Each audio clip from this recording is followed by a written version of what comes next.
Hey, the following is a conversation that I had with Joshua Hatcher, who's a musician, a songwriter, and a recording artist, but he's also a professional software developer.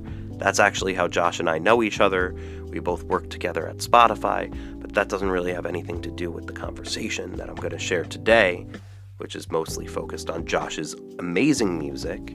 If you haven't heard his music already, be sure to check out the show notes. In the description for this show, I'll provide a link to his Spotify, his Bandcamp, etc. This is the last episode being released in 2023, so before we dive in, I just want to take a second and give my deepest thank you to all of the guests and all of the listeners for supporting this show in 2023. I hope you stick around through the new year. If you haven't already, follow the show. We have some pretty big plans, and we think you will enjoy what we have in store for 2024. I didn't mean to rhyme right there, but I did it. Speaking of stores, make sure you hit the link to shop.cerasonic.com, which is also in the description for this episode. Sales from that store keep this podcast going, so every t-shirt and sticker that you buy helps keep this podcast doing what we love to do. Now, let's dive into the conversation that I had with Joshua Hatcher. Joshua Hatcher, Yes. What's going on? Welcome to the Rich Soni podcast. Glad to be here. Thanks for having me. Sure. As we were talking just before it recorded, this has been a long time coming. We've been discussing this episode for a Indeed. couple months. All of the previous guests that listen to this episode will know that's just the way it goes, because I like to listen to all your music and internalize it as much as I can, and that just takes time. That's the I appreciate main that. blocker. But yeah, it's been Yeah. fun. I loved listening to your music. When I think back to it, I listened to a lot of sweaty poetry while I was playing basketball during my gym time, like in the late summer, which was great. Well, I'm glad to hear you didn't just listen to it while you're trying to fall asleep. I feel like most music, I grew up playing jazz, and I've spent a lot of my time as a songwriter trying to convince people my music isn't jazz. And like everything that I think is like a pump-up song, people will be like, oh, that was really cool, like chilled out, jazzy music that you released. Like I thought this was my dance song. I get you. Basketball, Yeah. totally great. Basketball jives with jazz, though, right? Basketball Yeah. is the jazz of sports. I feel like Oh, you I got to like kind that a of lot. move. I didn't make that up. Somebody said that one time. I don't remember who. I heard somebody say that, though. But yeah, it is. It is like the jazz of sports. I think Michael Scott said it on The Office. I think that's where I heard it. Quoting somebody else. Yeah. But yeah, it was really good for that. And I also you. do this fun thing where I interweave songs and make like a playlist and sort that's typically how I do my research, is I'll add all of your music to a playlist and I start sorting it with familiar songs and start building a playlist out of it with other songs that. Oh, that's interesting, because then you can really get things that were done a generation ago mixed in with things that were done last week. Yeah, exactly. Yeah. And mixed with other things that like I'll hear, maybe this song reminds me of that song, like another song by another artist. Oh, yeah. Like I think the first song that I have on the playlist by another artist is Just the Two of Us, the Bill Withers. Oh, that makes me so happy. Grover Washington song. Oh, yeah. Wow. That's interleaves a huge compliment. Perfectly. Yeah. You know, it's funny. My partner's pregnant, and we're going to have a baby in January, if all goes according to plan. And we have a couple songs that we've been playing to her in the womb to try to familiarize her with some of our music. And one of the songs is Lovely Day by Bill Withers. Oh, cool. I don't know we've that been one. listening to, it's the one where he's what's notable about it is that he holds a note for a really long time during the chorus. He just goes, "A lovely day," and it goes, especially in the last chorus before it fades out. He holds it for a really long time. So Bill Withers had a good set of pipes. But yeah, he's great. He's one of my favorites. So yeah, I could hear the influence. I think I'm guessing he's a big influence. Yeah, definitely. I mean, I'm really influenced by a lot of old soul music and old funk music. But I think what really resonates with me about Bill Withers and people like, say, Stevie Wonder is that they were songwriters first. Like they write really good lyrics, they write really good songs. They can wrap up their songs in a digestible amount of time. It just happens to be that they're of a certain genre, and that genre might not even be like this is X. It's just they have a sound, but they're also just really good at telling a brief story, and wrapping it up. I still love Parliament Funkadelic as well, but like I'm going for a different thing when I listen to that, and that's not necessarily what I'm. Although I might have influences from places like that, that's not really what I'm going for with my music. Like I am really trying to like write a song, with a form, so yeah, guys like Bill Withers are just kind of that sweet spot between just like a really good groove, but also like a really good song. So I've listened to only dipped my toe in that type of music, and I never looked mhm. at it from that perspective, but now that Mhm. you're saying it, I, like, really appreciate that. I'd like to Yeah, actually get a little more into both Stevie Wonder and, Bill Withers because 'cause I've always yeah. liked them, Hmm. and I just never gave them like, what I just did for you type Uh-huh. of, No, thank like, where you. I'm just only listening to Bill Withers for a couple of months and learning more than 5 songs or whatever, you Yeah. know? Well, he deserves your ear much more than I do. So yeah, definitely check him out. He's one of the best to have ever done it. Who else has influenced you? Let's Yeah. maybe let's take it all the way back. Let's Like take it all the way who back. was your early influences? How did you get into music itself? This sounds First so memories. pretentious and cheesy, but my early, but I swear by it. My first and earliest memory was the Kind of Blue album by Miles Davis. The song "So What," um, Bill Evans's sort of ghostly piano intro. My dad had a large record collection, still does, and was really into jazz. And um, I just remember being on my living room floor in the house where he still lives. And he had this very old, janky, crackly copy of Kind of Blue by Miles Davis without the cover. I never actually saw the cover to that album until I was in college. I didn't know what it looked like. And it's just like that's the most kind of safe, comforting memory is listening to that album on my living room floor. And so listened to a lot of jazz as a child, which I think is unusual for a lot of people my age.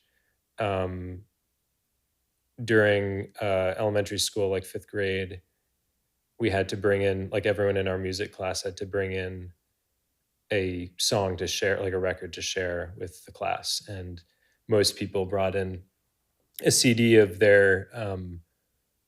of one of their older siblings, like or the bands that, like somebody brought in Wonderwall by Oasis, and um, I don't know, like Weird Al Yankovic, or just like the Macarena, like songs that were popular at the time that their older siblings might have been listening to. And I remember I brought in a vinyl copy of uh, Dave Brubeck, "It's a Raggy Waltz," that my dad had. And I remember, like, luckily the music class, like there was a record player there, but I just remember bringing it in and just immediately being totally embarrassed because I was like, this is not hitting with this crap. Like this is Yeah. not the audience for this type of music.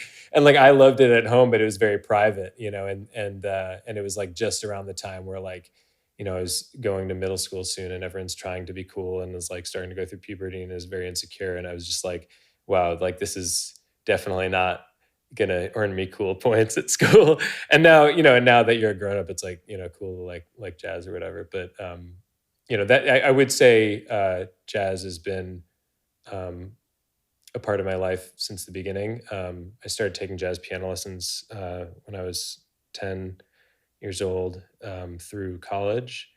Um, and through jazz, I kind of learned about other types of music.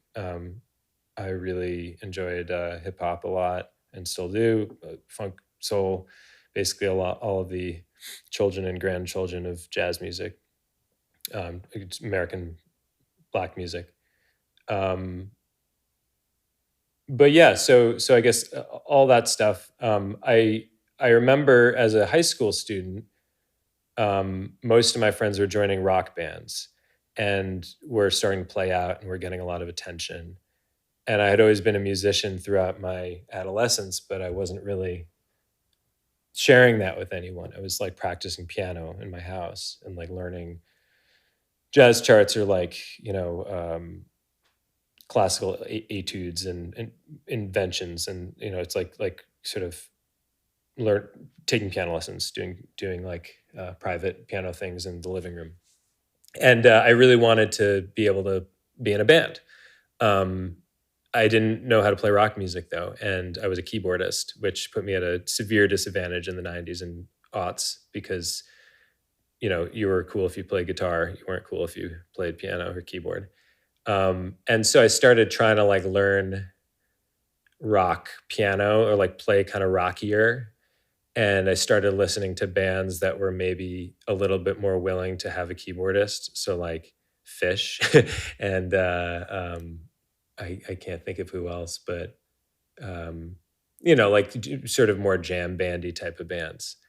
And whatever came out of that ended up sounding a lot like Steely Dan.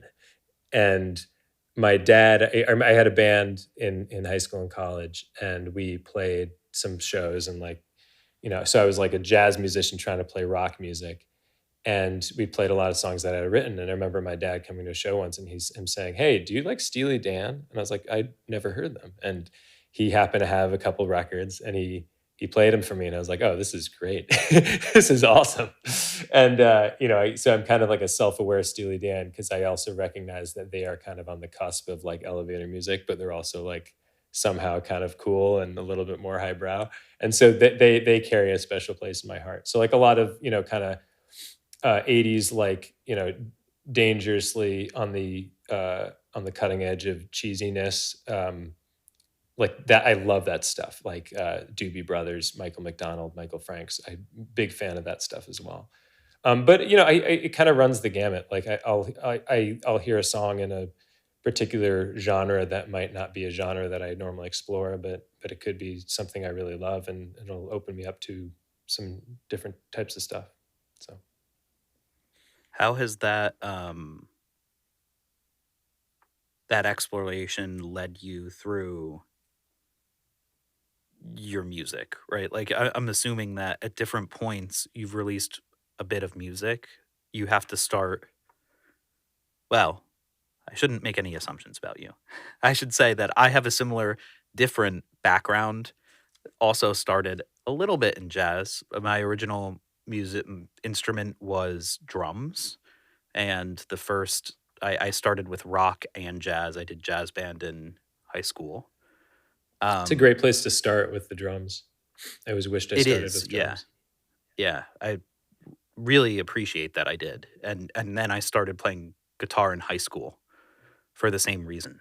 Like I was a drummer in bands, but I don't know. There's this appeal when you're younger to guitar, and it's never really left. I've always liked the acoustic guitar. That was the first guitar I had. And then I didn't listen to like folky music until I was like married and had a job. And then I started writing songs on guitar. Before that, I was pretty much considered myself a drummer. Once you get into your 30s, you need more relaxing music because life gets more stressful. Yeah, exactly. Well, I've thought about playing drums for that reason recently because I'm like, maybe I can couple up the exercise. Steam. Yeah. But you're right. Like that's fair. Maybe that's a young 30s problem. Maybe that's really a 40s type problem to go back to the midlife crisis years. Yeah. Drums are totally the midlife crisis of musicianship, I think. Right. Yeah. They're big, flashy. Guitars are too. But anyway, regardless, I've ended up pulling up as a songwriter, right? I'm like with an acoustic guitar, and then I'm going down this path of writing songs. And there's an easy path at first because I became interested in Bob Dylan and old folk music from my childhood. But at a certain point, that kind of I feel like I mined that mountain Uh-huh. to a certain degree, and I started to look to other influences and Sure. walking down this path, right? And I'm wondering if you had to do the same, and I would love to hear Mm. some examples, if so. Yeah, that's a really good question. I think certainly when I started trying to get more serious about songwriting and not just like learning charts, but like actually writing my own music and recording it, I was listening to, so like this is like say when I was like 22, like right out of college, and um, this is an interesting time because I graduated college in 2009. The economy crashed and it was very hard to get a job. So, like, on top of just the post college malaise of like, what am I doing with my life? There were very few options. And, I moved back to my hometown, Ithaca, for a couple of years, where I actually just moved back to last month from Brooklyn. I got a job at a coffee shop, and I was like, well, I need to do something that gives me purpose. And I was like, I'll work on um, an album. And I was interning at a recording studio here in Ithaca and got studio time through it. And I I got really into like, oh, like what is my album going to sound like? What do I want to sound like? What's my sound? And I was listening to all this different stuff. I was actually listening to a lot of like kind of more contemporary folk rock, so like Grizzly Bear and like a lot of those like indie bands that were out at the time, early James Blake, um, Passion Pit, and then I was also listening to like the jazz that I was listening to, the hip hop I was listening to, um, and I just everything I heard, I was like, I want to do that. And I think that was in retrospect kind of a naive way to approach it. Like not bad, but I look back on my first album, which by the way isn't on Spotify. You can listen to it on Bandcamp, but um and I hear like I was trying to do so many things. I was trying to hit like on all these different genres because I heard like Fleet Foxes do this thing and was like, well, I have to do something like that too. I have to have like a song with like acoustic guitar that's kind of a little more folky. And then I have to have a song that, sounds a little bit more like rock jazz fusion. And I was, or like mash it all together, and do all these different sounds in one. And isn't that going to be cool?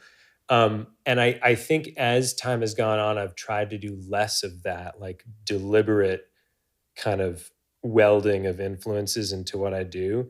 And I've tried to just um, listen to a lot of music that I love, and then just try to make music and see what happens, and take less control over it.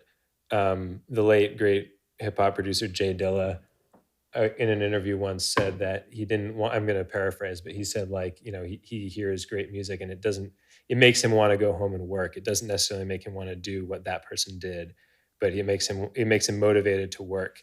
And I think in the early days of my songwriting and music making, I was so concerned with how I might sound to somebody else that it was actually, uh, it affected my creative process negatively because it overwhelmed me and put it kind of on a pedestal that made me procrastinate more. And if I just kind of absorbed as much as I could and let it organically kind of flow into what I was doing, not to say that it's not sometimes work and you have to like force yourself to sit down, but I just found like my music started getting better and more authentic. And just by surrounding myself with good music of other people a lot, that'll just come out on its own. And that's really worked well for me. But to answer your question about like, have I had to like take some turns? I think yes, but I think it's more been to do with like, what do I want to sound like? Like do I want to, or like how am I feeling in a given moment? Like if I'm feeling really sad and or like, quiet and isolated, that'll have an effect on my music. And if I'm listening to a lot of music of a particular style, that'll just kind of find its way in if it's meant to. But I try to take less control over um, what I want something to sound like, and just kind of make things. And if it sucks, it sucks. But then I'll make something new afterwards. Um, I'm trying. It's not a. I haven't mastered the art yet, but I'm trying to do it that way. Sure. Man, that was some knowledge you just dropped. I loved that little spiel. I wrote down Get a on my few things soapbox. that I want to I'm open up. it's lessons that I hope to impart to myself that I haven't fully absorbed yet. So take that with a grain of salt. Yeah, that's what this podcast is all about, though. Mhm. For real. Yeah. Like the reason Yeah. we were just talking before we recorded, right? And I said I need some help making reels and Mm, to like improve the speed of this podcast, right? Because as yeah. I share each one, usually every episode I'll publish, I don't care about how many people are listening as much, but I do really pay attention to how many people ask to be on the podcast afterwards. Sure. And it's become an unmaintainable number in Uh terms huh. of how the production, Uh huh. and I think that's a good problem to have. That But is a great problem to have. the main reason I think that has happened, and the reason that I keep doing this as much as I can, is because of that shared wisdom we all share with each other, and there's a diversity to it that I just love. Well, yeah, and it can be a real struggle being a creative person because it's not like I'm sure there are some people out there that it just comes naturally to and they just let the book write itself and it's never a problem. But I think those people are few and far between. I think everybody has a little bit of a hard time sitting down and making it happen. And I think part of what makes you a brave creative person is saying, I'm gonna do it anyway, or and just see what happens, and I might make something that really stinks, but sometimes that's where you learn, and sometimes that's where you like trip and fall and like land on a gold mine, and lo and behold, that's the song that like you through cranking through it for a while, you eventually land on something unexpected that wasn't planned out. And just accepting that as part of the process, I think, is the wisest thing that you can do as a musician, but easier said than done. It is. And you mentioned the Jay Dilla quote. I hadn't heard him say that, but I love that quote. And I've thought about that myself with, as I mentioned before, I think Bob Dylan was the first artist that I listened to that really, really made me feel that. Where like once, like I can 1,000% correlate my songwriting career to listening to his music, where I Oh would yeah, listen to it and I would go home and want to write. Like I'd be in the car on the way home, like excited to write my own songs. that's After like great. That's great. it That's the best fuels feeling you, ever. Yeah, and Yeah, that's like the biggest gift you can give to somebody else as a musician is like the impetus to go home and write something of their own, whether or not yeah. it sounds like the thing that you made. So that I Who's mean, done that for you yeah. recently? Does that Oh, happen to you? yeah, I've been listening to like I don't know if this is just the Spotify algorithm. I listen to a lot of music while I work, and so like a lot of my, I do like this music, but I don't. I feel like according to Spotify, I'm becoming kind of a one-trick pony. But a lot of the music I listen to is very kind of quiet or relaxing, jazz influenced, uh, or like soul influenced instrumental music, just because I can focus to it. But a lot of artists that like, and so a lot of it is kind of like fluff or like focus music, for lack of a better word. But like um, some of the really great artists that I like that are kind of jazz influenced instrumentalists who may or may not sing, but are just really great musicians are this guy Jordan Rakai. He's a New Zealand based, or he's New Zealand born, London based artist. Works with Tom Misch, who's a little bit more well known. He's a guitarist. Um, uh, Elijah Fox, he's really great keyboardist, session musician. He makes his own songs, but he currently plays with another British musician named Yusuf Days, who's a drummer. And so just kind of finding this weird web of this community of these artists, largely out of London and LA, I think, who are just like really great. Not that it matters, but like classically trained jazz musicians who just make really great soulful, more kind of electronic music. So I really love that stuff. I just started listening to Andre 3000's new album, the infamous Flute album. He has an For album? I didn't know Yeah, this, he and I he just love released a new Outkast. Yeah, so he just released a new album, and actually, he's a big influence on not necessarily on a musician level, but on with regards to the creative stuff we're just talking about. So he just released this new album. It's totally instrumental, and it doesn't have there's no rapping on it.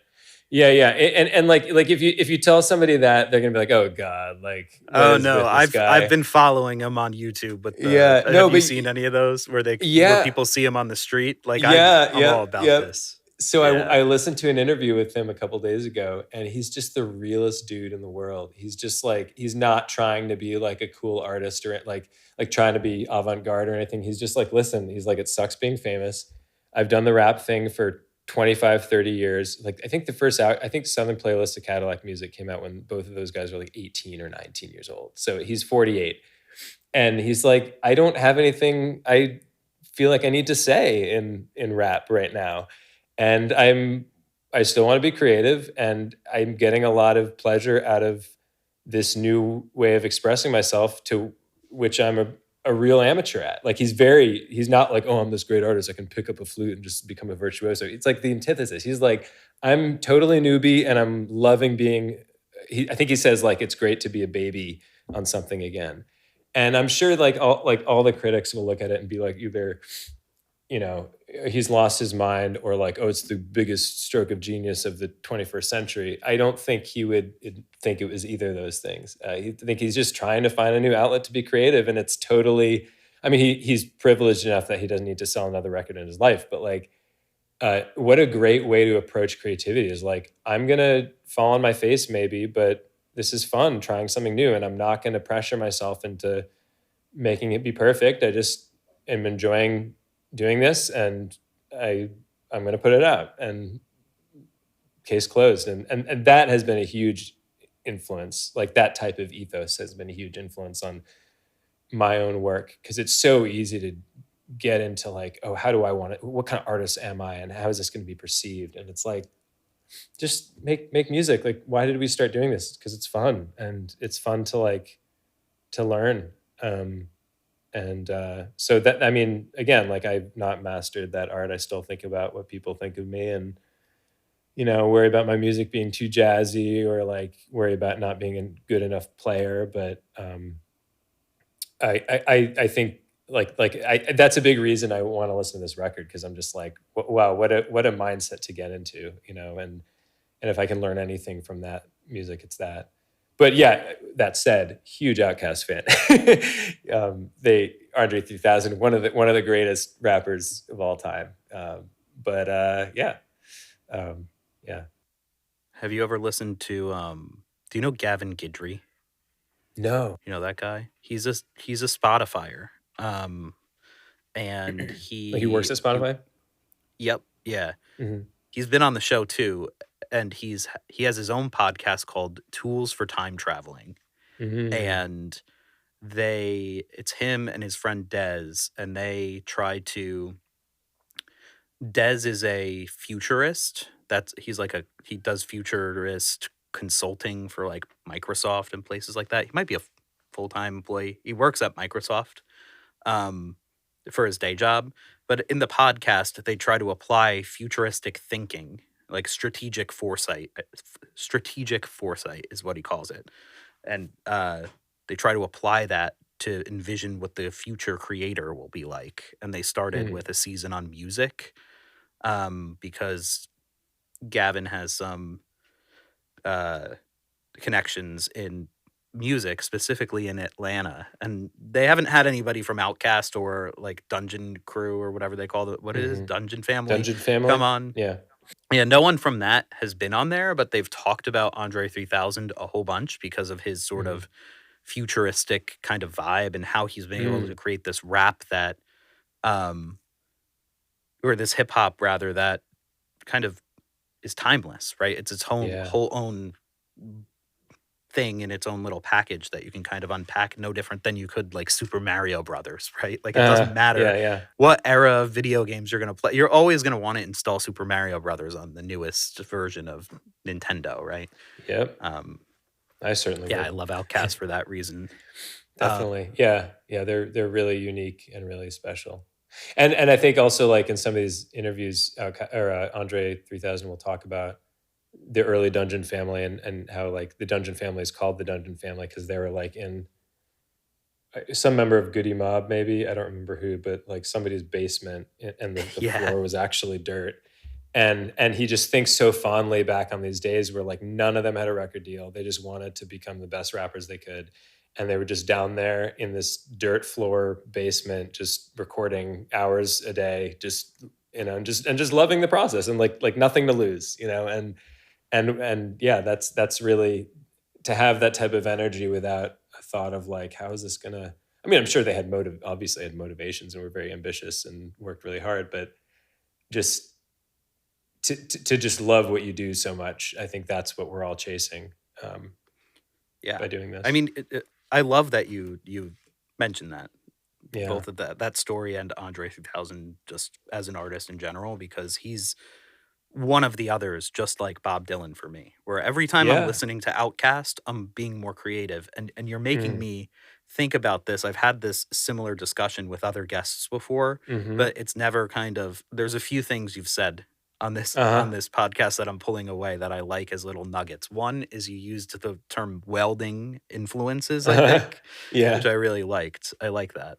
Oh, thank you. But the other is, you didn't say this, but it popped into my head when you were describing um, how you developed as an artist, right? And there's this sort of idea of like trying to make up this term right now, but it's kind of like nutrition for creativity, right? Like it's Mm, like the what you are, what you eat. To yeah. some extent, it's not necessarily going to be like if you're listening to hip hop all day, when you go and you play piano, you're gonna have, some hip hop type vibes. If you're listening 100%. to jazz, you're gonna be feeling jazzy, right? Like, and if you're Yeah. not, you're gonna, especially, I think we're similar in this case with listening to a wide amount of music. Hmm. You're gonna listen to hip hop when you're in your hip hop mood. You're gonna listen to jazz when you're in your jazz mood, and you're gonna write when you're in your jazz mood. You're gonna write jazz. Hmm. So Yeah. it kind of Yeah. weaves together. But yeah, that nutrition idea, I like that.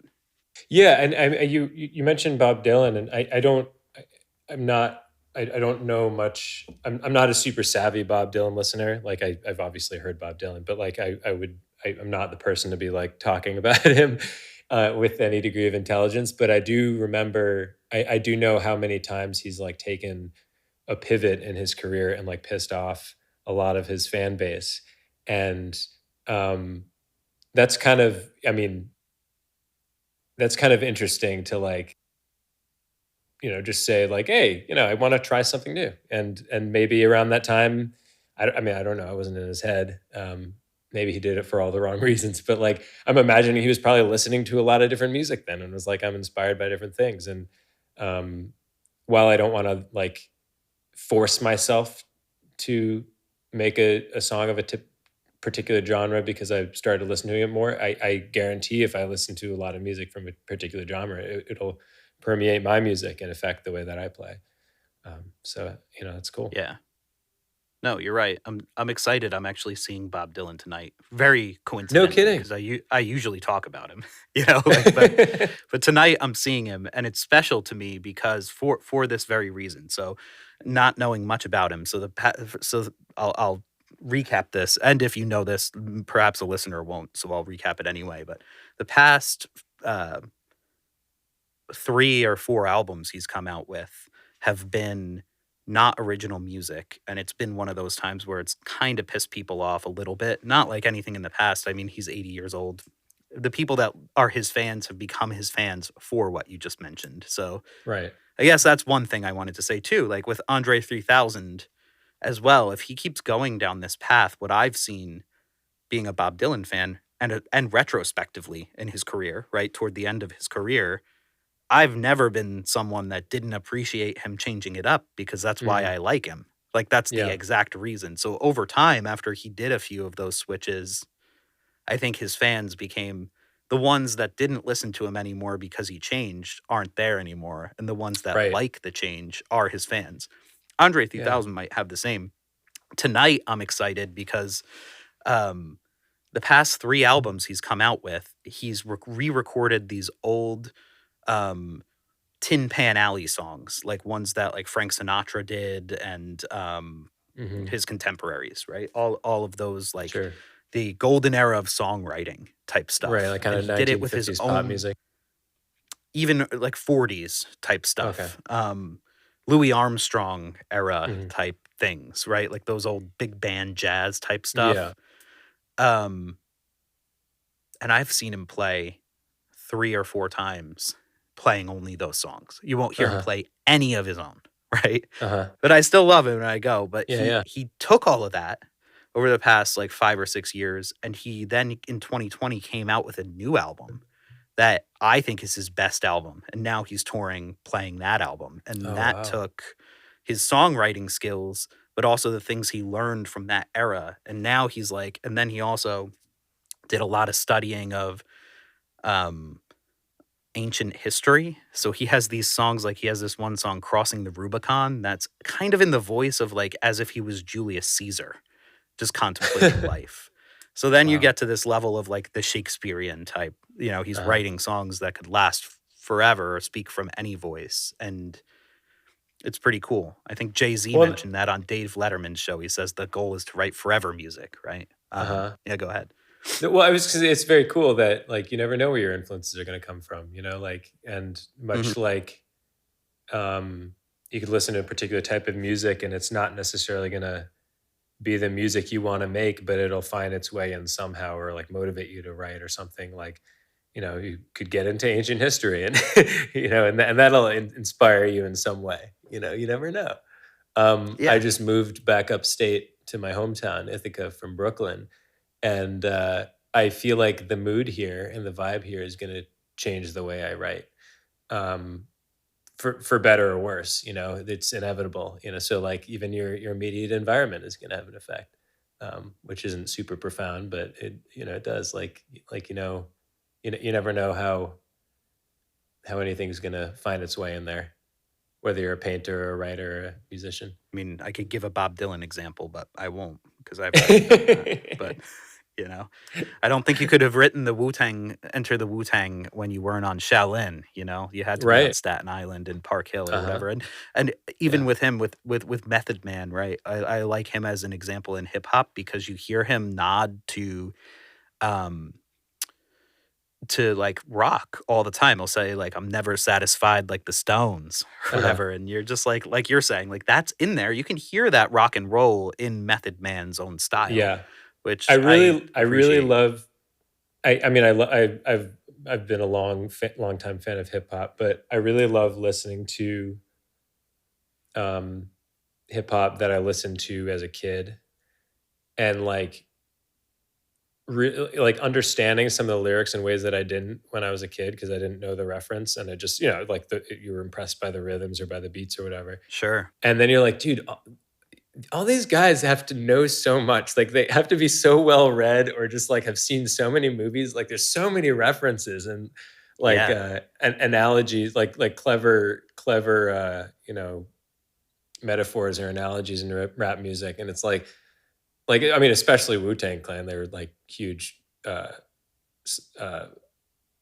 like kung fu nerds, but like they're all like they're just huge nerds. Like everybody's absorbing all this material for whether it be Bob Dylan learning about history or MF Doom. Like MF Doom, you have to like Google. I think Danger Mouse once said you have to like Google half the things that he says because you don't like know the reference. He just knows so much, and they didn't have the internet a lot of the right like back then, right? Like the Enter the Wu-Tang. Like I think about that. They're all like the time. probably living in a neighborhood where with limited resources to library books or whatever, and it's pretty cool to see people just absorb whatever they have in their immediate environment and put it into their art. And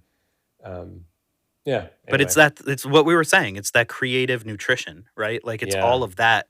Like what you're consuming will have an influence because you have to use it. You have to draw. Your own creativity only gets you so far, Yeah. Um, I love that term, creative nutrition. I'm gonna me reuse too. that if Yeah, you don't yeah. mind. No. We just formed this here. Yeah, Your yeah, idea made me think of it. yeah, You'll hear it when you listen back to the episode. You'll hear where yeah, I was yeah. thinking of it. Let's talk about a couple of your actual songs now. Sure. Yeah. Um, I want to start with one, if you don't mind. Hmm. I'd love to No just start problem. at one right in the middle because it's one of my favorites. Okay. Uh, and we'll see where we go from there. Um, Okay. uh, I listened to Sweaty Poetry a lot because it used to be your emoji or whatever, your avatar. Right. It's Yeah. just the one I picked. Um, and I The best like, photo ever taken of me. yeah. I like Kessington Cowboy, man. I love that Ooh, song. So let's thank talk you. about it. Yeah. Um, Cowboy. It's interesting that you mentioned that because I feel like that's not one that usually gets as much attention. But that's a really special song to me in a lot of ways. I think it represents it's like more than most songs that I write, which I don't necessarily know what they're about until they begin. Like this one is very clearly about a moment in time in my life. It basically exemplifies when I moved to New York in 2012. Um, I moved to a neighborhood in Brooklyn called Kensington, um, and it was a very difficult time in my life. My mom was finishing chemo and starting surgery for ovarian cancer. I had just been broken up with. Um, I moved to New York. Well, before I moved to Kensington, I was staying on a friend's couch, and I started a job that I lost after a week, and then I had to find some way to hobble together a living. I was very aware of how different life was in New York compared to upstate New York. I get a lot of comfort when I'm in a stressful situation out of getting a smile from somebody I'm walking by, and that just wasn't an option in Brooklyn. Um, and yeah, it was just a very tough place to move when you're heartbroken and homesick and worrying about your mom, and um, wasn't playing music. Like I didn't have any of my music stuff yet, so like I was just kind of the shell of a human being, and felt like kind of worthless and kind of lost. And um, I just remember at some point in that first year, I just had this lyric. Like at this point, I think I had like moved into an apartment that wasn't a sublet and like had my music stuff. And I was kind of tinkering around a little bit, but I wasn't really playing much. I certainly wasn't playing out. And I just had this lyric, "I'm just a cowboy looking for a gold mine," go through my head. And I don't know why. It just kind of came to me, which is kind of beautiful in a way. And I was like, oh, that's good stuff. Like, what does that mean? And I just felt like, moving to New York was kind of this new frontier. And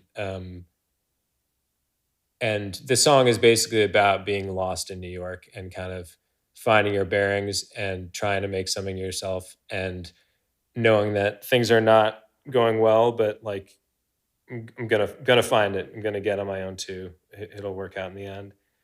And yeah, and so when I listen to that song, it really, I feel really a lot of compassion for that kid who took the plunge. And yeah, it's a very special song to me. Cool, man. I mean, I think it's probably my favorite one, so I'm happy Oh, to thank hear you so that. Like much.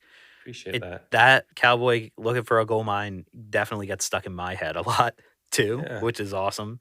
And I love the production choices you made too. Oh, thank How it you. kind of builds the build of it, and knowing the Yeah. background, I like the feeling of that too because it's kind of like you are landing on your feet and getting back up and kind of building this thing up to what it Yeah, is, yeah. It right? kind of it kind of starts with this sort of like train track like drum beat, and then it kind of goes into halftime and has kind of more of like a boom bap beat by like the second chorus, and is like a little more funky.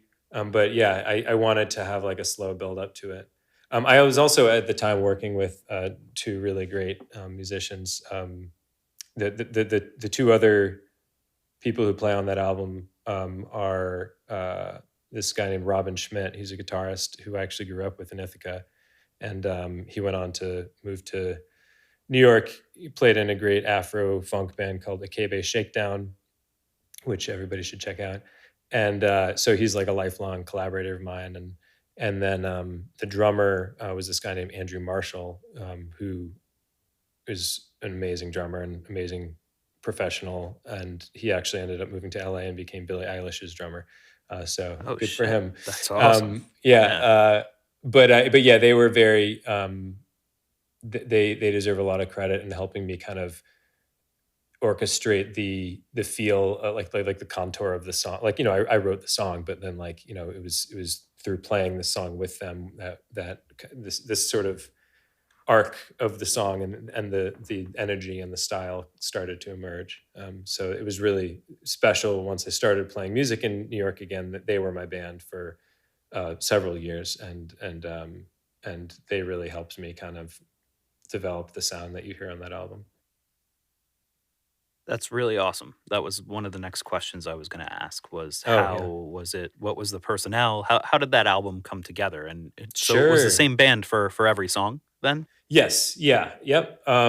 So yeah. So when I moved to New York, and once I started playing music again, I kind of got my keyboards out of storage and was playing a little bit, and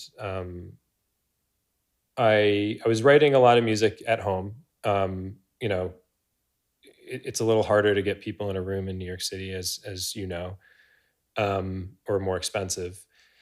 And so I was writing a lot of music, needing to, and I didn't really know how to record very well yet. Like, I had some recording software on my computer, but I was a pretty amateur engineer.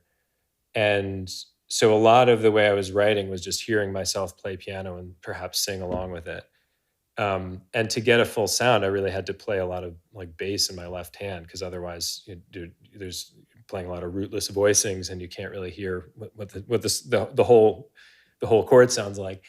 And I realized, and so there was that, and then there was also like, okay, who do I need for my band?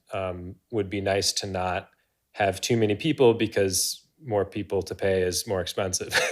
and and I was like my keyboard rig at the time was like, I had a Fender Rhodes, or an equivalent piano that had a Fender Rhodes sound, and then I also had this a Roland VK8 combo organ, which is like basically like a portable version of a not as nice, but of like a B3 Hammond organ. You plug it into a Leslie speaker, it sounds pretty authentic, and it's got the drawbars and everything. And so I'd use like that for like kind of organ layers, chords and things like that. And I noticed that the low end sounded like acceptably like electric bass, and was like, what if I just tried playing like the bass lines for my music, and like I don't have a bassist? And I tried it, and I was like, it didn't take that much doing to like make it sound okay. And so I was like, okay, I just need a drummer and guitarist. And I knew Robin already, so I was like, hey, you want to play music with me? He's like, sure. So I had a guitarist, and then through a mutual friend, I found Andrew, and we like got a drink, and he was super cool, very reliable, which is hard to find sometimes. The trifecta of reliable, good musician, and like fun person to be around. He hit all the cylinders, and he got along with Robin, and he had a tiny little rehearsal space in Greenpoint, and had a car, which I didn't, so he could help me transport my keyboards up there, and and it was just really easy to get these guys in a room and play some music. And I was lucky enough that they were.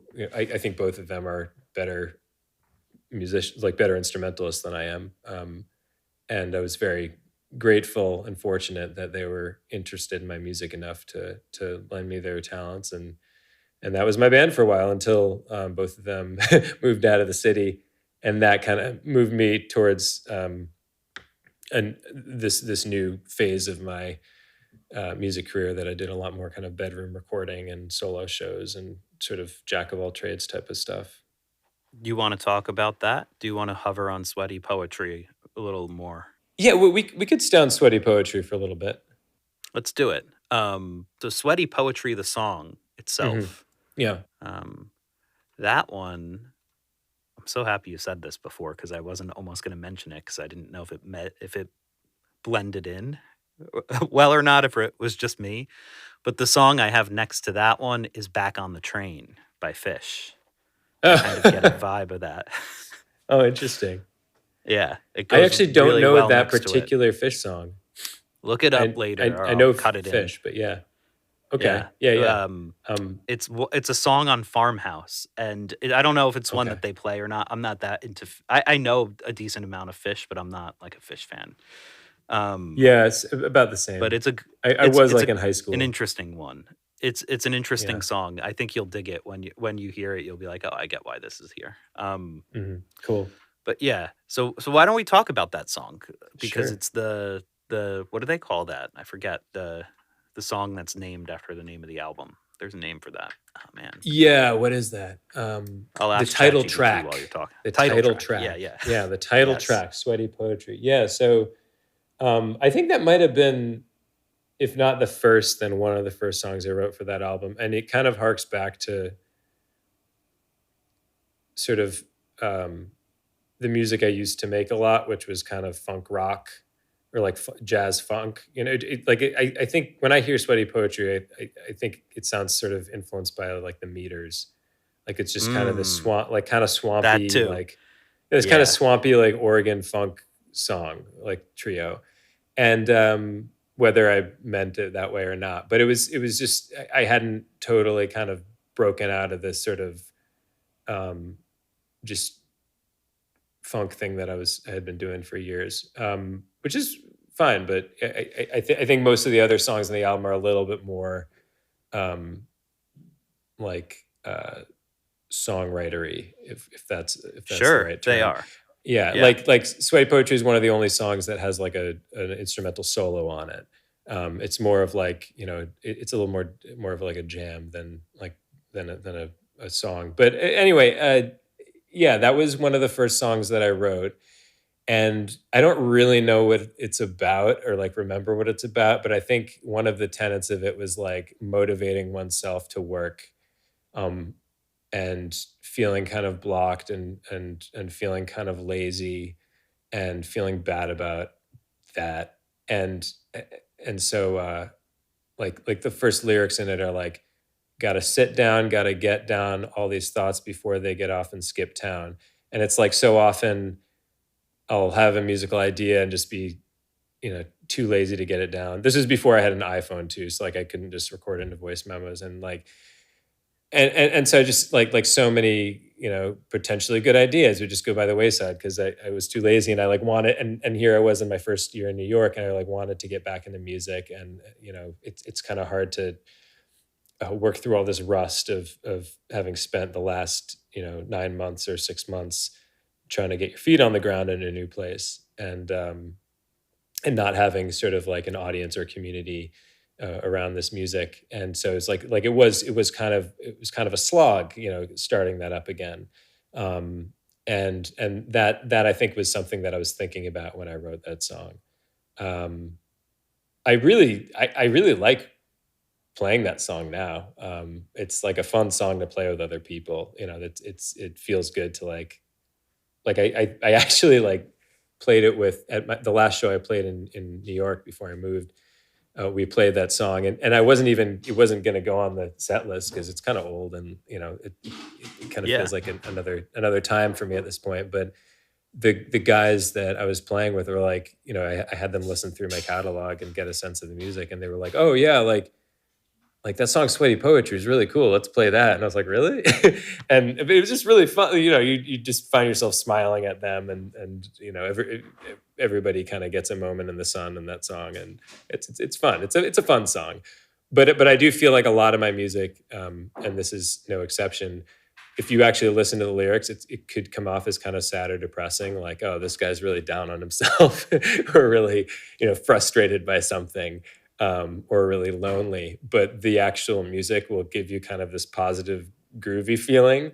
And I think that sort of oxymoronic relationship makes my music kind of funny in a way. And like I guess I'm just kind of laughing at myself a lot when I play. So I think that that's actually makes it authentic too to the genre that you're hearkening back to, right? Like a lot of that early era funk is that, right? That mhm. like I'm thinking like even like Marvin Gaye, right? Yeah. There's something deeper or something more emotional, and it's almost like the funk is the sweat that's like moving that out, Yeah. you know. Uh, where do you want to go from here in terms of the album?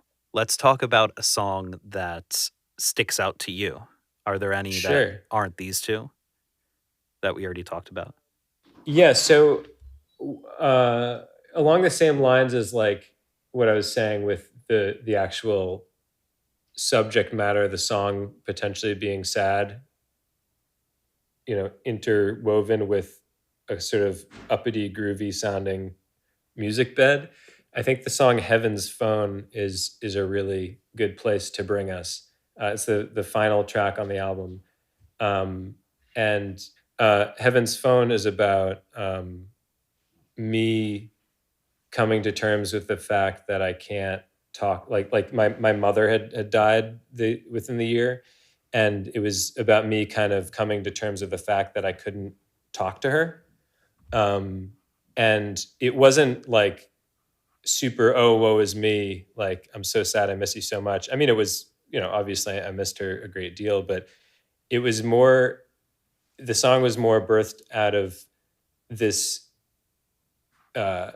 like this kind of confusion of like, it's so odd. Like I want to talk to you about something, and I can't talk to you about it. Or like I want to talk to you about how I miss my mom. I want to call you for comfort, but I can't.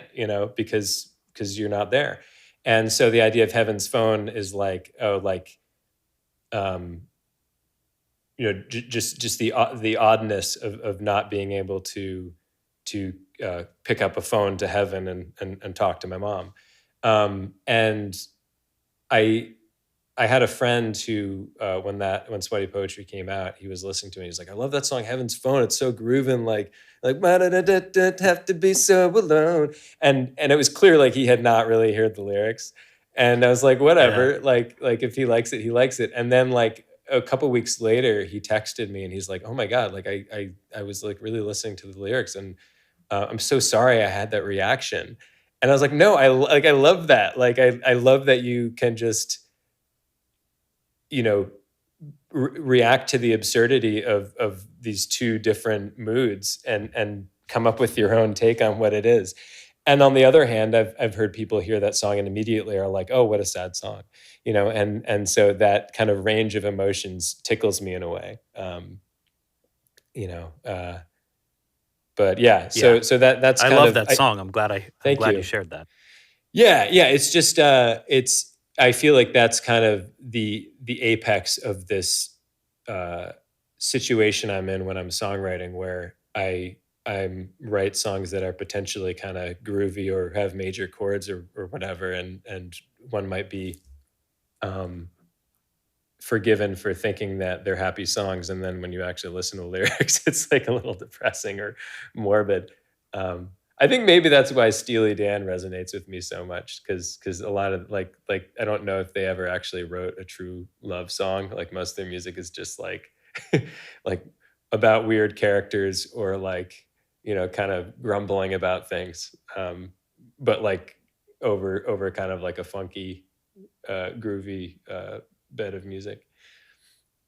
I think the critic in me too, that has come out only from doing this podcast, honestly, but the music critic in me would say there's something highbrow going on there too, which Mm. is like even through the groove, you can interpret it as being almost more underscored, where it's like as you're out and dealing with these things, you're hearing these melodies in your head, but you're still feeling these feelings despite that, right? Like even though Oh, it's a that's an pretty interesting way melody, of the putting it. underlying word is interpreted as, you can't escape that lonesomeness, right? That's an Um, interesting way of putting it. Yeah, yeah, totally. it's probably not true, but that's the critic in me that would make up a Uh-huh. conspiracy theory, or whatever. Add, I'm good at making punk into, talking about how the Sex Pistols are the highest art of all time type of Mm. situation. But Yeah, maybe they are. um, they could be, right? Like, and I love that juxtaposition, right? Like where it is art, right? Because we are artists at Hmm. the end of the day. So the artistic uh interpretation I can have of that is nice because you're using music and words in a different contrast there, and it's creating its own dissonance. Um, Yeah, you know. yeah, yeah. Definitely dissonance. Well, yeah, and if you were Yeah. writing that song, I wonder, thinking about you as a jazz songwriter too, right? Like, and if we go all the way back to the beginning to Miles Davis to Kind of Blue, right? Hmm. You think of like what's that one song on Kind of Blue? The one that's like man, it's my favorite. Let me look real quick. But like what I was gonna say is on Kind of Blue, it's kind of the opposite, right? He doesn't have that option Hmm. because if a song is going to convey a theme in jazz and there's no words, you have to convey it with It's going to be through the music. music. Yeah. Right. Yeah. So there's kind of it's interesting that layer is there in these Was the song songs you were that thinking that of you've done. flamenco sketches? Freddie Oh, Freddie the Freeloader. Freeloader. Okay. Yeah, Yeah. yeah. That's the Um, dance song of Kind of Blue. exactly, right? But it's still kind of blue. That's why I always think Yeah. of that, right? Like even though it's happy, it's Freddie Freeloader. Like it has the name. You have to Oh know the yeah. name Yeah. and hear it and then know the album name, and then you get a kind of picture in your head of it, right? Yeah.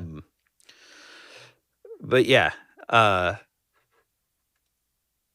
I want to ask you about one more thing about this album, Sure. which is it's obviously as an artist, this is a time capsule for you for Hmm. a certain point in time, which you had mentioned Hmm. before.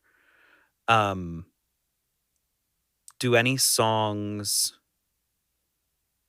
feel? Oh, this was a question. Was it came out in 2017 though, right? And Yeah. was this when did you move to New York? I moved to New York in 2012. So yeah, so there was some time in between, and you had your other album before that, right? Another thing. That's right. Yeah. I actually released Another Thing, which was my second album. My first album, as I mentioned, isn't on Spotify, but it is on Bandcamp if you want to hear it. I released that album, I think, in 2014. Yeah, But yeah, that it was says kind it of my on. Yeah. first. Yeah, that was like that was kind of my return to music after I moved to New York. Was that album? Um, and I think it that was a that album was a good turning point for me because I think it's around the time that I kind of got out of my own way with regards to music creation. On my first album, I think I mentioned I was like trying to fit in all these various disparate influences, and I think I had this sort of idea of the troubled artist who like needs to craft his masterpiece until he like forever and ever, and he's never done, and it's such a struggle. And I just really got over that shit. I just was like, I'm gonna really try not to care so much. I mean, I care, but I'm gonna try to not look at my music as the most important thing on earth, and just look at something that is nurturing me, that deserves to be finished and to be put out in the world, and it doesn't need to be. Um, I don't get to decide if it's any good or bad. It's something that's in me. I need to let go of it and need to put it out and then move on to the next. And I don't necessarily like I don't listen to that album really anymore unless I'm just like for nostalgia reasons, like opening an old album of photos. But I learned a lot of lessons that year because I'd kind of been stripped of my self when I moved to New York. I just felt like I said, I felt like such a husk of myself. And um, it was kind of like I didn't feel like I had anything to prove at that point. I was just like, I want to get back. I was, put on this earth to play music. Um, I haven't been doing it. I have, the time and space to do it again, and I'm just gonna make some songs and see how it feels and do some every day, and not worry about like the long term plan here. And eventually, I had enough songs that kind of gelled together, um, that I had an album on my hands, and I went back up to Ithaca to a studio called Electric Wilburland in Newfield, which is just south of Ithaca. And I worked with my guitarist Robin Schmidt, who I mentioned, who's on Sweaty Poetry, and then a couple guys in the Ithaca community that I was very close to, one of whom engineered the album. And we cranked it out, and then my first show in New York City was promoting that album at the Bitter End, and it was a duo show with Robin because I didn't know any other musicians in New York yet, and that was the start. Like I kind of worked through that rust, and and then and then Sweaty Poetry came at a time where I was already like playing with the same guys, and like I felt a little bit more um, together musically, and also I think I just became a better musician, and through playing with other musicians had a better idea of how I was going to sound. But another thing was basically just like just get something out, like let's play music again. And so it was I think a real learning experience for me from a creative standpoint.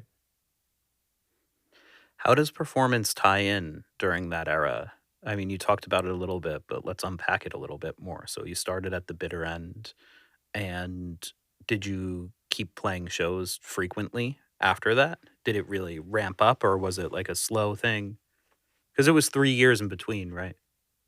Yeah, it ramped up pretty quick. I was playing pretty frequent shows in the New York area, between another thing and Sweaty Poetry. I'd found my band. I think the biggest band-aid to rip off was playing my first show in New York because I found it very intimidating. I Sure. tons of imposter syndrome. I was like, oh, everyone's going to hate me at the venue. The sound engineer is going to hate me. No one's going to come to the show. They're going to think I'm a hack because I am a hack. And and lo and behold, the people at the bitter end were really nice. The sound man was really nice. I managed to get like I publicized the shit out of the show, and I managed to get like a lot of people to come. It was the first show of the evening. It was like at 7:30. It was I think in the summer, and it was still light out. So it was like and I was playing like their grand piano that they have there, which was like an awkward angle over on the side. So I'm like singing and playing piano like off to the side of the stage, and Robin is kind of in the center of the stage. So it was like not our best show in the world. I thought we played fine, but um, it went well. It went well enough, and it gave me the experience of what it's like to be a gigging musician in New York City, and it wasn't this scary ivory tower, you've got to be so good thing. Like, I mean, there's plenty of really good musicians in New York, but there's plenty of people who aren't so good and they're just getting their start, and they're, feeling it out, and they have a right to, invite their friends to their show too. And so, yeah, I think the bitter end for a while was like the place I'd play the most often because they knew who I was, and they, had decided that my music was acceptable for their venue. But then I started playing other small rooms like Rockwood and Bowery Electric, in the Lower East Side, Pete's Candy Store in Williamsburg, um, and started kind of meeting some people. There's a good built-in crowd at some of these venues, like people who are just stopping through to see who's playing that given night. I've been on both ends of that. It's a great way to find out about new music if you live in New York, to just kind of go to Rockwood on a random weekday night and see who's playing. And I just felt more and more comfortable being on stage again in a new city. And that was really valuable, not necessarily from a songwriting perspective, although it did motivate me to write more songs just so I wasn't playing the same set every night. But also just being comfortable performing again, because performing is so much fun. Um, and yeah, and then COVID hit and stopped performing for a while. Yeah. I think that's a good segue because the next major thing from like um, a data analytics standpoint for me is Mhm. that you switch over right in 2019 to this single sort of releasing singles strategy, Yeah. Yeah. and then you have almost, if not actually, an album's worth of singles that you Yeah. released kind of. Yeah. uh w- what was that about? Yeah. That's a good question. After Sweaty Poetry was released, I decided that the amount of effort and money and time that goes into booking a studio, professional studio for 3 days for 14 hours a day and hiring musicians uh, wasn't, I don't want to say not worth it, but it was an extremely large investment in something that you don't know if it's going to go anywhere. Um, and that's not to say it's like, again, it's not to say it wasn't worth it. And it's not to say that I regret it, but I felt like I needed a way to continue making music that wasn't dependent on investing that amount of myself and my money. Um, and it kind of coincided with a time that I was learning to use Ableton Live more, and I got some pretty basic home recording equipment, and I just was like, well, let me try to just make a song myself in my apartment. Like I have the luxury as a keyboardist to be able to do a lot with that. Like I can play piano or in Rhodes or whatever. I can also, play a lot of MIDI stuff. I can program drums. I can, play synths, and that'll get you quite far. But also, I knew how to play some guitar. I've got a pretty solid acumen as far as vocal arrangements go, and I'm kind of freeing myself by learning how to use a recording software, even if I'm, a bit of an amateur at it, in that I can just create songs in my house and release them on a regular basis. Um, and not to mention it's a really great way to write, because I think I mentioned in the beginning when I was starting to play in New York, I was the only way I could write a song was sitting at the piano and hearing myself play the entire orchestration on the piano, which ended up with me, playing my own bass lines live. But it was very liberating to just be like, let me try playing this really simple chord progression in one hand on the Fender Rhodes, and then adding this other keyboard layer, and then adding this other like guitar layer, and like just kind of orchestrating the song right then and there, within an hour in my own apartment.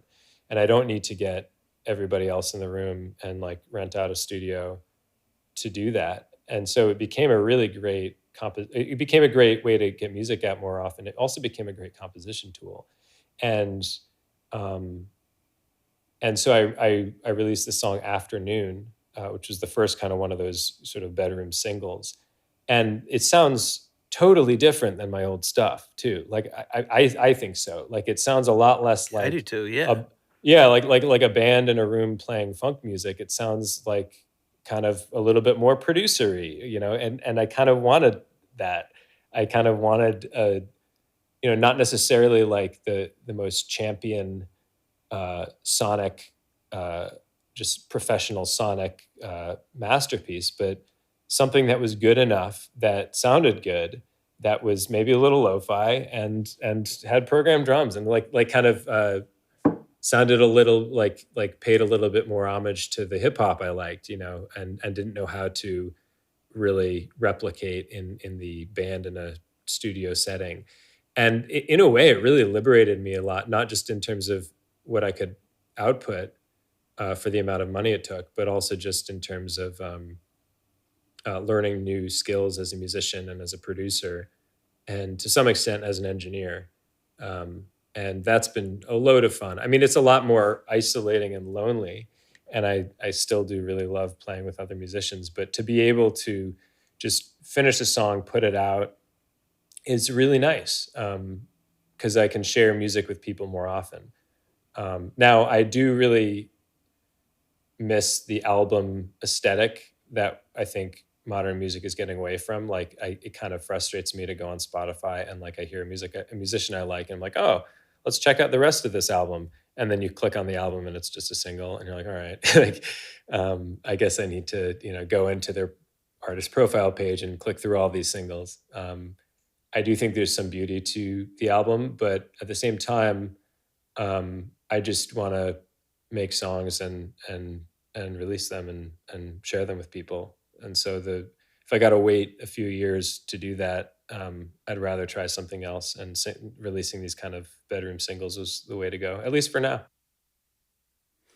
I think it's cool. I mean, I Thanks. haven't done too much of that, but I think that might be.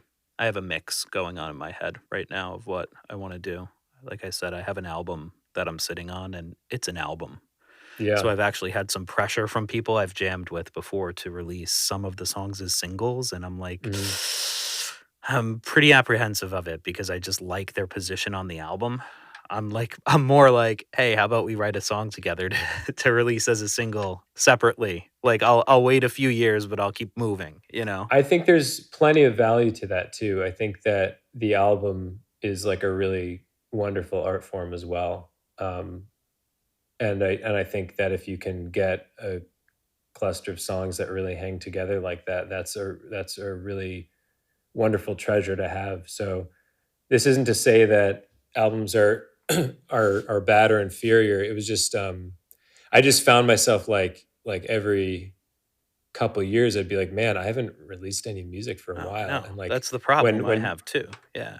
yeah, right. Yeah. And then like you meet people and they're like, "Oh, where can I hear your music?" And you're like, "Oh, like you can listen on Spotify, but I don't have anything new there. Like that's not really what I sound like." And I hated those conversations because like I really wanted to direct people to my music, but I was like, this is not indicative of how I sound now. Like I think I've grown so much since then. Like I've got all these new songs, but they're not recorded yet. And it just became kind of a lot of pressure. But the main thing is like it's just very liberating and a lot less money to fire up your computer in your bedroom or your office and record something at home, and Yeah. helps you learn And and that I helps. have, Yeah. yeah. That I've almost always done, which is part of Hmm. the problem, right? Like, so my Right. albums start off sounding very bad. Like, Mhm. where, I'm just a new songwriter, I'm just playing, I'm figuring out my engineering. I learned engineering in school, but like I didn't like practice it, Mhm. Like, it's different when you're on your own in a bedroom. But then as I got better, now it's like every song that I record is going to take me a few weeks or a month. Like the last song, I have a new song out that I put out for a buddy of mine's compilation, and that took me like a month or so to do. Yeah. So it's like if I have an album, that's going to take me a year of like Right. no working on the podcast, no doing, then that's where I'm like, that's why I was telling you before. Like, I love that album. I don't know if I'll record any of the songs from it. I'd rather just go ahead and write new songs and Right. keep that one on the side. And if at some point there's an audience for an album for me, or I have a band that I could go and live record or something like that, I'd love to do that.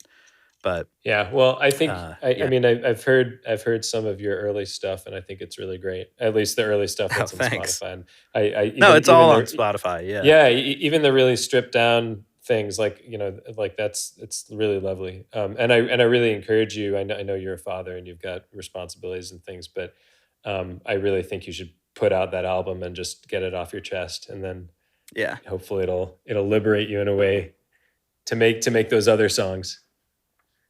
Yeah, it might. I've come to terms with at this point now, I've moved on almost, where I'm like I can write again and I can move on Hmm. from it, but I'm just like, That's true. but that took me like 2 years. Like we've known each Yeah. other for a few years now, and I haven't really put Yeah. out much since then. But that's because I was finishing that album. Like I was writing the Hmm. songs that finished it, and I was Right. like, oh, cool. And I like it too because this is a good tie-in, right? And then we're gonna come back to your music because I don't like to Sure. talk about mine too much on here. No, it's fine. I just find it too distracting when I'm doing the editing to listen to myself talking about my own music.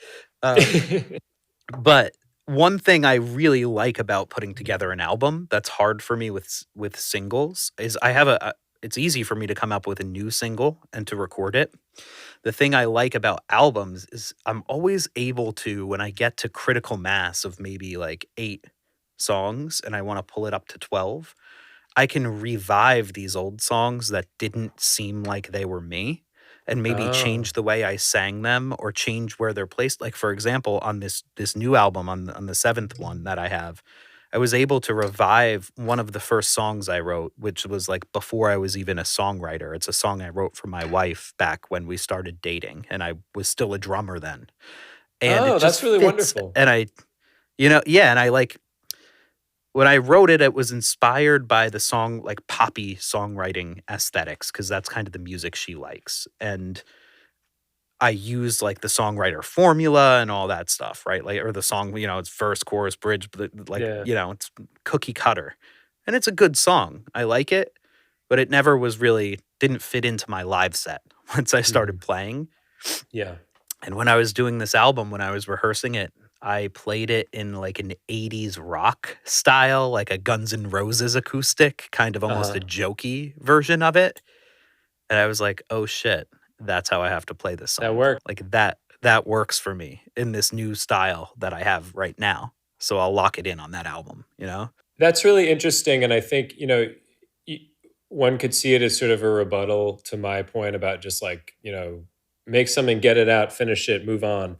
But I think that it can also be integrated because, um, you can still make stuff and not put it out potentially, but move on from it and Yeah. let it marinate, and if it comes back later in life, great, and it sounds like you did that. That's what happened to you, and I at least have like little riffs or grooves or little melodies that I'd be sitting on for years that eventually it's like, oh, this works now. Like I can find a use case for Yeah. this. Um, I think where it becomes poisonous is when you tinker with something forever and you never finish it, and your Oh own yeah. personal aesthetics and skills and perspective change in the midst of you writing the thing. So if it's never going Yeah. to be finished because of course Yeah. you're going to hate what you made 3 years ago. And if you never finish that thing that you started 3 years ago, then um, you're going to hate what you started. So I think Yeah. there's Yeah. value in finishing things. But yeah, waiting till the right moment or the right setting to release something that makes total sense. How does that come for you with the singles? Do you have that Yeah. same problem? So, because I did Mm. come out with a few singles since then, and I think that will be how I move.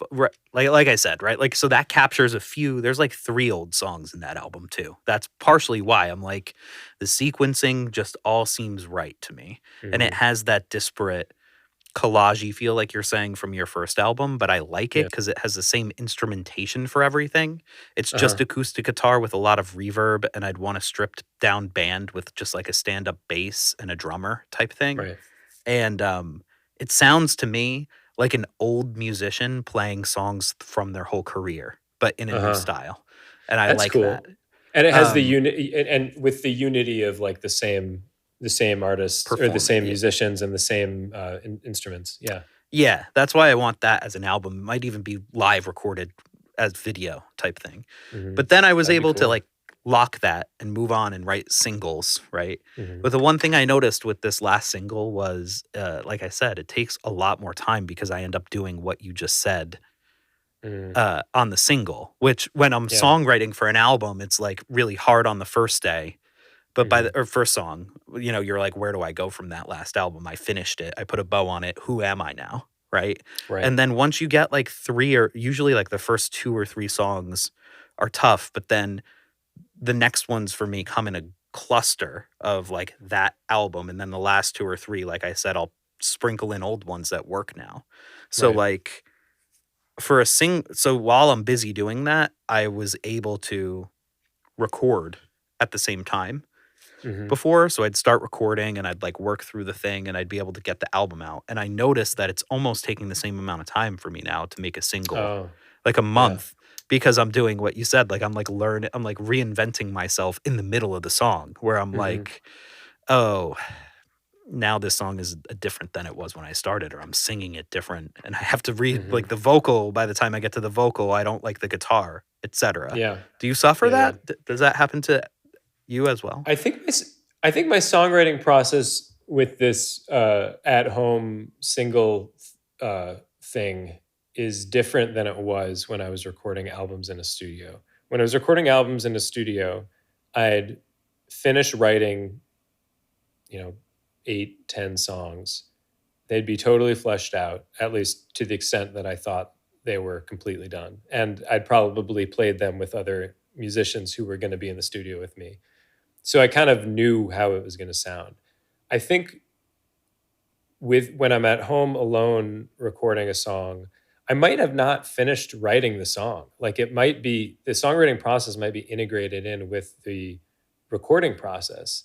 And the song might come out of me just like putting little very like little stems together or just like little parts together. Like I might have this little chord progression that I've put together on a keyboard, and I'll just record it and come up like pick up my bass and like or like find a bass groove and just find these kind of little riffs and then get maybe it's just like 4 bars of like a groove, and then that is like where I begin. And then I think, okay, well, where is this going to go? Or maybe, maybe I've come up with a very simple verse and chorus in the keyboard, um, and um, and then I'm like, okay, well, what are the other instruments going to do? And then through figuring out what the instruments are going to do, I actually strip things away from the keyboard, or I move certain things that were in the keyboard into another instrument, um,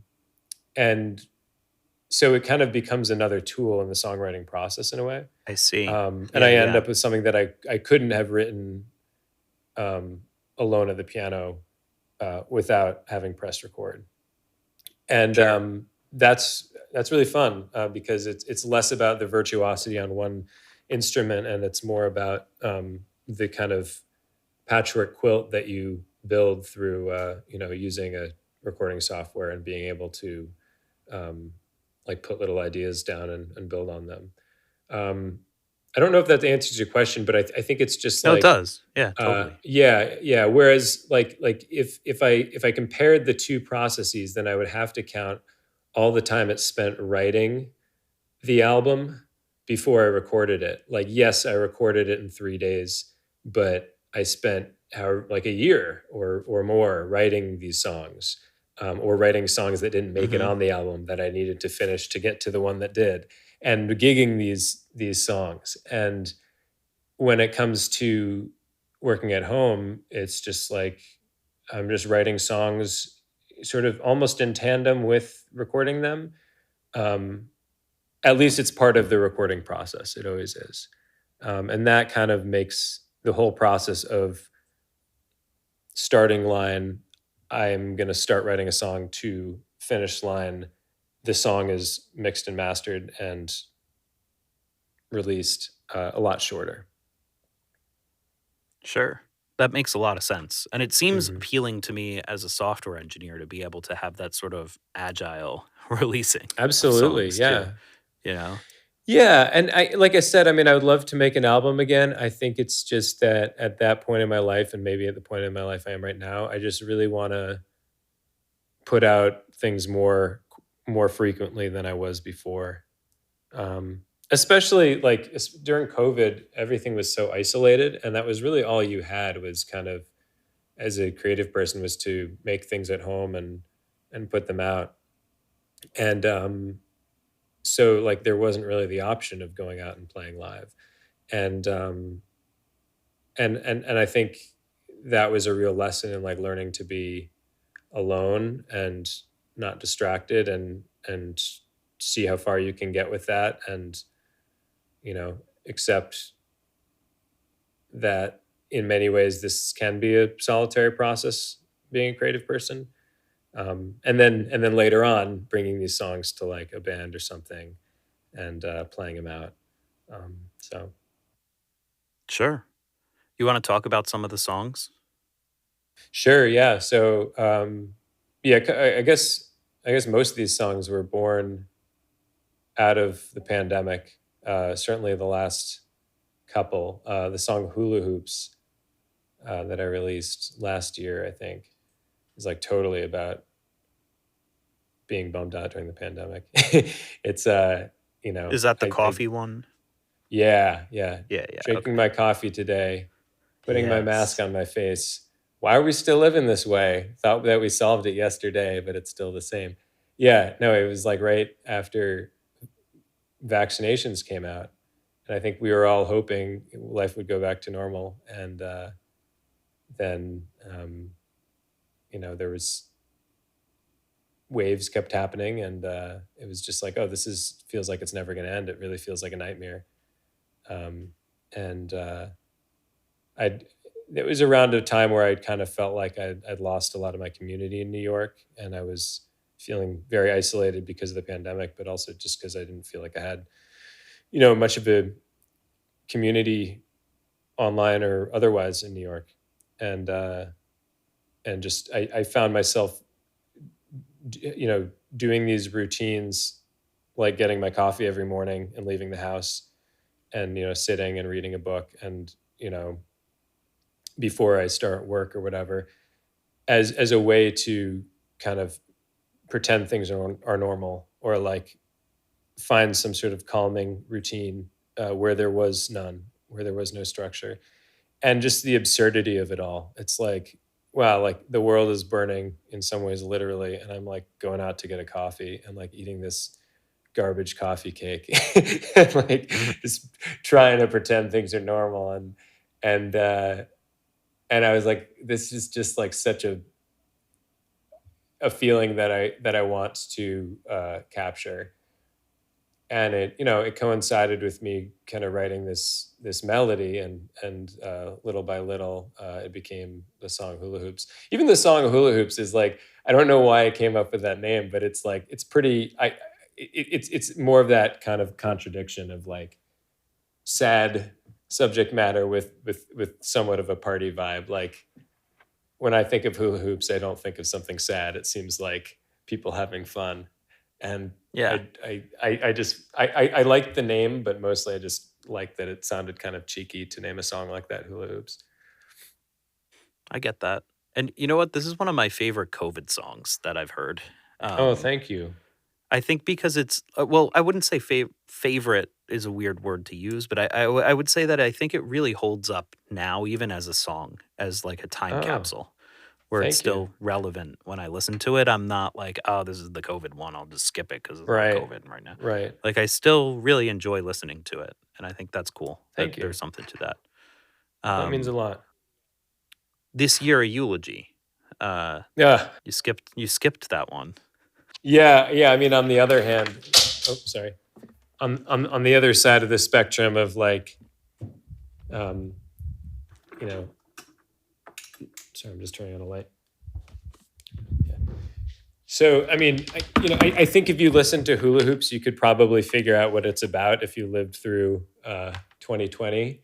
But I don't really beat you over the head with it. Like, I think hopefully you can kind of get a sense of the feel, but also can just appreciate it for its subtlety.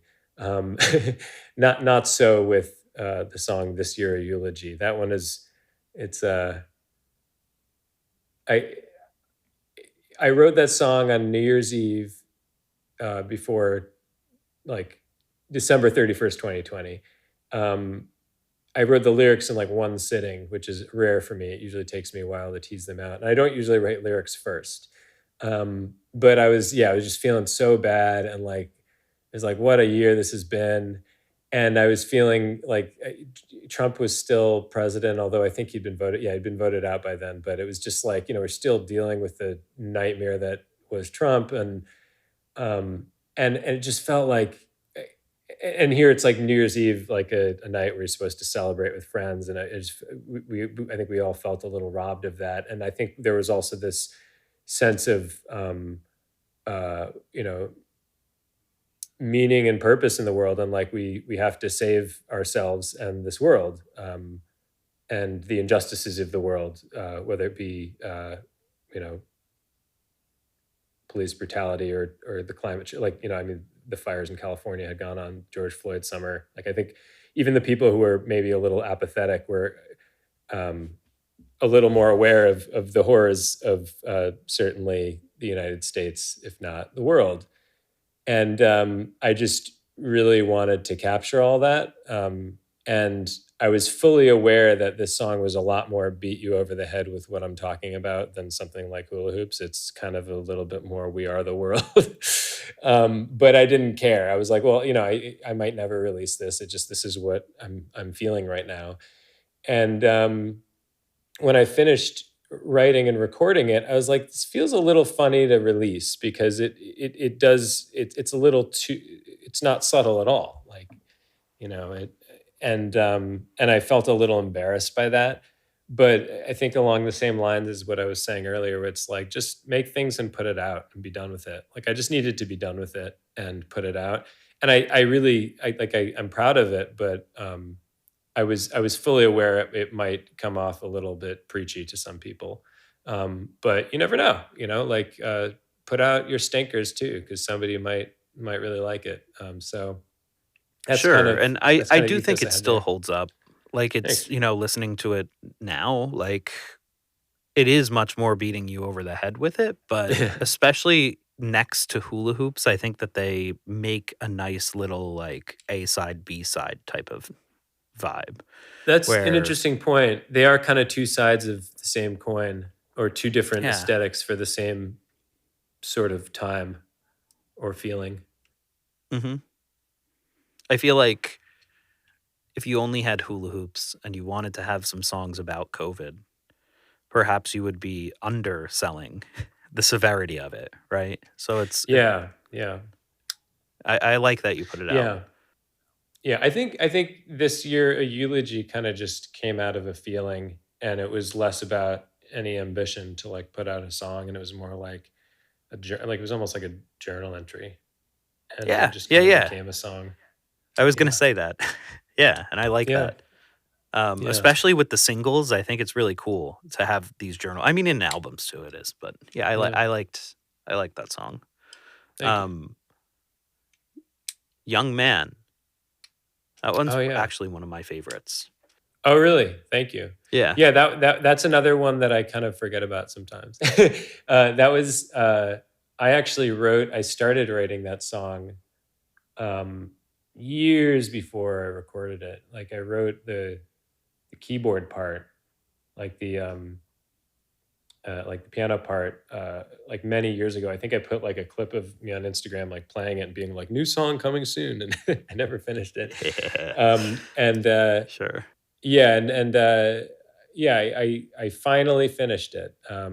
So that was, I think, the third or fourth of these singles that I released, and yeah, spent a lot of time hammering away at that one. What were you hammering away But about it? well, I just The didn't know how lyrics to or the finish music? it. Certainly the lyrics. The lyrics are very Okay. hard for me Yeah, to yeah. write. I was like, I don't know what, because I think that's part of the danger of sitting on a song for too long, is that you start Okay. to lose perspective on it. And I had totally lost perspective on it. I was like, yeah, I've got this piano riff. I can't imagine it being anything but just this piano riff, because it's calcified in my mind as just this thing that I've been hanging on to for so long. And so that made it very hard to add anything to it or change anything, because whether you like it or not, you're kind of attached to it the way it is. But I was like, I don't even know what the song is about anymore, because like I wrote this piano part many years ago when I was in a different phase of my life, and I don't remember what I was thinking about. So what is it about? And I just kind of it did one of those like free associating things where you just start kind of blathering and or thinking about what's maybe writing a journal entry and writing words and seeing what's on your mind as a way of teasing it out. I also didn't know, like, for the same reason, I didn't know what to add to it musically. And um, I started kind of like I hit record, like I recorded myself playing the full piano part, and then I hit record and started playing little sticky guitar licks to see what sounded good, and eventually got on something I kind of liked. And um, I was learning electric bass at the time, at the beginning of the pandemic. I was taking lessons over Google Hangouts with a friend of mine who lives up here, and he helped me actually write the bass line for the song, because I'd never Oh, written wow. a bass line before except for like keyboard. Sure. And that was very so like little by little, it's like, okay, like you get these little nuggets of encouragement through like making little breakthroughs, and then it was like, okay, I can write this. But the lyrics definitely came last, and it took a long time for me to come up with something. Uh, I think where I landed with Young Man was another factor here is my fiance and I were watching Breaking Bad that first year of the pandemic, and I think of Breaking Bad like such a big lesson about it is just like how not in touch with their feelings like all the men in that show are, like, and the Mm, terrible things they will do to avoid confronting their feelings and like like being a sure. I never stone-faced thought man of a about certain that. generation. Wow. Yeah, Yeah. totally. I mean, it's like Jesus Christ, like whether it be Walter, obviously, who's just like so into his pride or his idea that he has to provide with his family that he totally, does all this horrible stuff. Or like Hank, who's, traumatized by, working in Texas and for the DEA, and doesn't want to admit that he's scared. It's just like, God, these guys are so like out of touch with their feelings, and there's so much pressure on, I think, men of a certain generation, and I think it's starting to change with our generation, that men aren't allowed to be sensitive and men aren't allowed to be vulnerable, and if you are, you're a pussy.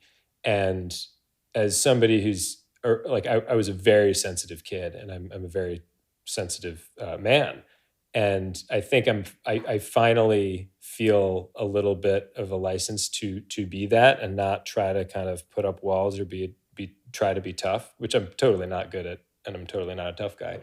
But Yeah. Same. it's yeah, and it's painful for the individual, and it propagates pain onto the people in his life, whether it be lovers or family members, and I think that's sort of what the song is about, is like uh, men, not necessarily young men, although at the heart of it, we're all scared little boys trying to you know find ourselves and be vulnerable, and have be given the license to be vulnerable, and how it'll be better for for everybody, not just yourself but the people in your Of immediate course. orbit. Yeah. um, yeah, so that was kind of what I found I was thinking about a lot when I wrote that, and that's kind of what it's about. And I think there's little bits and pieces of you know actual maybe relationships I had to other men in my life that may have been influenced in that song, whether it be myself or just people I'd heard on the news, or people I know personally. Oh, nice. That's cool. I didn't even gather any of that from it. I just like Yeah, I this mean the vibe, which is cool. I can't wait to listen to it again now. yeah, Like, it's a little bit more vague, and you wouldn't know unless you know, kind of thing. I remember some of my songs. My fiance actually tells me that a lot of my she's like, it's so clear what you're talking about in your songs. Like, you're very open, and like like you really bare your soul in these songs if you listen to the lyrics. And I think after I released that song, she was kind of like, What's that song about?" So mm, it's a little bit more, obscured, but I like it's in that. I there. like having the diversity too. It gives Yeah. you a little bit to mull over and, to Hmm. interpret it in your own way. I didn't have an interpretation of it though. That Yeah. was one where I purely really liked the hook and the vibe of it. Like it was one of the ones I liked playing basketball to, type thing. Oh, thank you. Another basketball tune. Yeah, they all were dribbled too. Nice. Um, That's what I want. yeah, I gotta go. I hear too much rustling upstairs. I think I feel like I'm Okay. needed. But before we go, give us some plugs. What's going on with you now? You just moved to Ithaca. Do you have any music plans? Probably not, right? Right now, I'm I assuming because you're am. starting a family. Yeah, I am starting a family, so that's my new my new project I'm going to drop in 2024. Yeah, Is having a kid in January, which we're very excited about. But I actually am like so close to finishing a new single. nice. Right before we moved, yeah, right before we moved, I just needed to finish up some background vocals, and I've been working on mixing it myself. I'll probably get some help from my mixing engineer of many years, but that should be out. It's so close. I just need to finish setting up my music room here, um, or at least unpack my microphone, vocal mic.